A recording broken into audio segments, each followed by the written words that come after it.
2018 African Finance Ministers Press Conference for the Spring Meetings 2018. Joining me today we have 4 finance ministers. To my right, Minister Abdirahman Beileh from Somalia, Minister Arsha Mangera from Angola, Minister Americo Ramos from Sao Tome and Principe, and Minister Massoudou Assoumi from Niger. The format will be very simple. Each minister will start with very short opening remarks, 5 minutes, and then we'll open it up to questions. So without further ado, I will hand over the floor to Minister Beileh. Thank you. Is it on? Yes. Thank you very much, Mr. Moderator. And I want to thank my colleagues and ministers on my right side. I want to also thank the media. Media is very important to intermediate information from those who make policies and the public. So I always welcome the media. Now, talking about Somalia, I think you know where Somalia is, you media people and everybody. It has had major challenges. I would say Somalia is on a league of its own.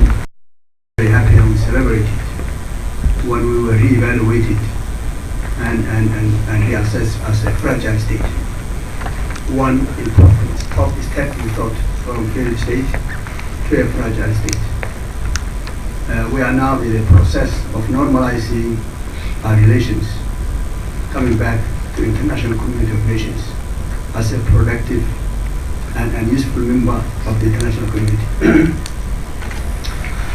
We have signed off with the IMF, which is a sign that a country is ready to come back to the international community. We signed the staff monetary program with the IMF. And we have been doing that now for the last 2 years.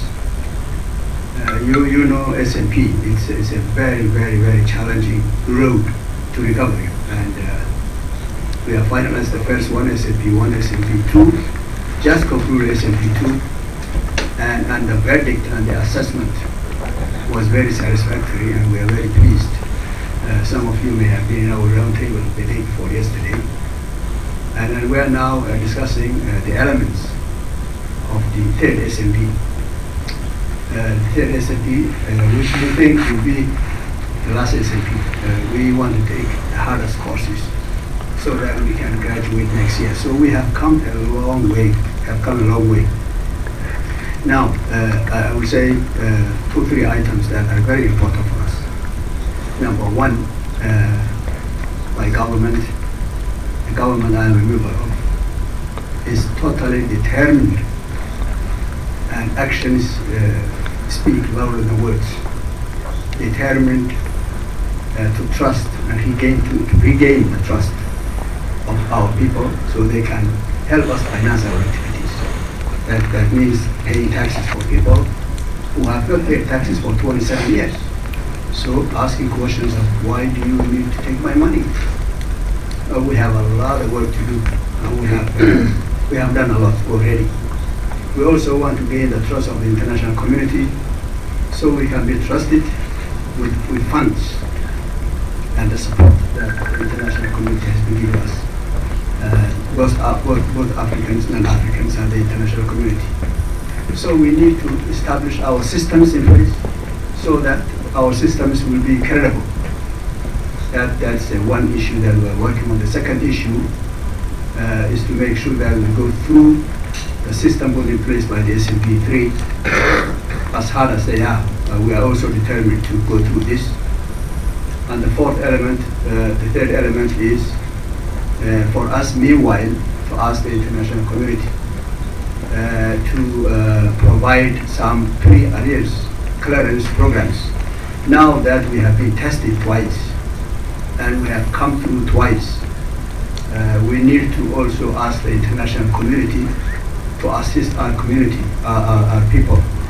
As you know, Somalia is also one of the last countries that drought led to famine. So fragile is the community and the ecosystem in that country. Even the civil strife for many years that when it doesn't rain for a year and a half, people die. I mean, the fragility is such that there is no distance between not raining and people dying. Most of the people live on livestock, and livestock is very vulnerable for drought and lack of water. So this is what we are doing. We have come from a long way, from failed state to fragility to normalizing. And I'm sure this time next year, we shall be saying something very positive. That's what I wanted to say. I will be happy to answer questions about Somalia. Thank you, sir. Thank you, Mr. So I'll start with Minister Beileh. There was a question on Somalia. Yes. Thank you very much. I think that's a great question on the digital and electronic age and what that can do for us.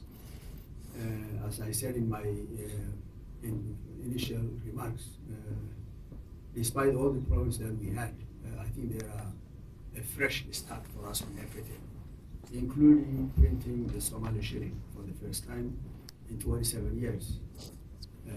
And what is good about the new electronic age is that it helped us put a robust system in place through which electronically all payments can be made. This was also one of the requirements of the staff monitoring program, that everybody has an account and everybody can receive their payments electronically, and that is very helpful. The reason that was very helpful is that unlike all the other issues, Somalis are very savvy in terms of using telephone, mobile system. Very poor country, but it was estimated that some very high percent of the people have two telephones, two mobile systems, and therefore that is helping reach a lot of people and at the same time managing the resource. I'm sure this will be very helpful. One we put in place is Somali shilling bank. That will also be very helpful. Thank you. Minister Mangera.